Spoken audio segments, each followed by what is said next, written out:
qu'est-ce que tu penses de Cristiano et de ses performances Cristiano, à 41 ans?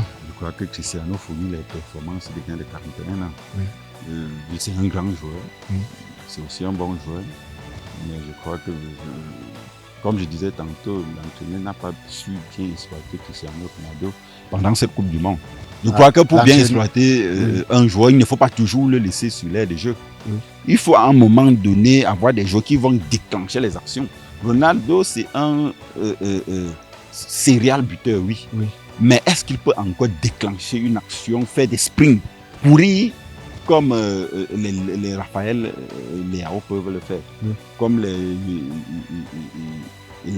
Bruno Fernandes peuvent le faire? La réponse est non, même si ces gens-là n'ont pas la même efficacité face au but qu'un Ronaldo. Donc, si j'étais l'entraîneur, moi je mettrais Ronaldo en début de match. Et après, là, il pouvait sortir, se reposer. Ou même, je le mettais gérer les fins du match. Oui, bon. Mais le laisser jouer. Bon, c'est sa dernière compétition. On s'est dit, il faut lui donner toutes les chances. Non. Pour que. Lui donner. À sa retraite, qu'il ne regrette pas d'avoir raté quelque chose. Lui donner toutes les chances, c'était aussi donner toutes les chances à l'équipe. Si on lui donne toutes les chances, en retirant une petite chance à l'équipe, là, ça devient très, très compliqué. Vous voyez, c'est que l'objectif ne sera pas atteint. Donc, il fallait d'abord chercher l'intérêt de l'équipe avant de chercher l'intérêt de l'icône qui est Ronaldo. Voilà. Ben alors, globalement, qu'est-ce que tu penses de tout son parcours? Il est pratiquement en fin de parcours et sa retraite internationale est pratiquement actée avec cette Coupe du Monde ratée. Alors, qu'est-ce que tu peux dire à l'homme? Bon, ce que je pense d'abord, parce que vous avez dit ce que je pense. Oui. Ce que je pense, c'est que pour moi, c'est le meilleur joueur que j'ai connu. Ronaldo. Le meilleur.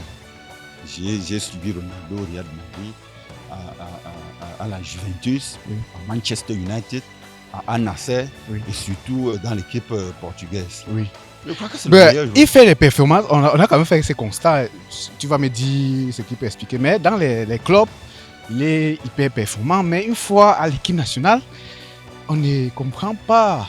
Est-ce que c'est une affaire de coordination à l'équipe ou alors c'est parce qu'à l'équipe, il n'y a pas ce n'est pas les mêmes automatismes que dans les clubs? À l'équipe nationale, Ronaldo est hyper performant.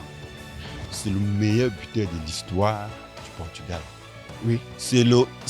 Avant Ronaldo, personne ne connaissait si le Portugal joue au football. Est-ce que vous connaissez si que le Portugal joue au football? Ah ben non. Il est hyper performant. Bon, j'avais connu un Ronaldo, mais le Brésilien. Le Brésilien. On parle ici de CR7. Donc pour vous dire qu'il est hyper performant en équipe nationale. Sauf qu'il a un tout petit peu raté cette Coupe du Monde. Mais ça, je ne crois pas que ça enlève. Bon, est-ce que c'est la fatigue? Est-ce que c'est du fait de la fatigue? C'est ça, je vous expliquais. Le poids de l'âge. Je vous expliquais. Vous pouvez être un très bon athlète, mais à 41 ans, Ronaldo a plus de 41 ans. Je crois que vous ne vous faites pas courir pendant 90 minutes. Vous voyez? On ne vous fait pas courir pendant 90 minutes. Vous êtes un officier de réserve. On peut vous laisser au banc. Quand les fins du match sont compliquées, on vous met là. Vous entrez gérer quand vous menez déjà. On vous laisse là, vous entrez gérer les fins du match. Ou si vous débutez le match et que le match devient très compliqué, vous cédez la place à quelqu'un qui peut apporter quelque chose. La fraîcheur. Donc je n'ai pas compris comment le coach l'a laissé face au Portugal, de Lamine Yamal, de Cucurella, Ronaldo, à la pointe de l'attaque pendant 90 minutes. Donc, franchement, je crois que Vires, c'est le meilleur que j'ai connu.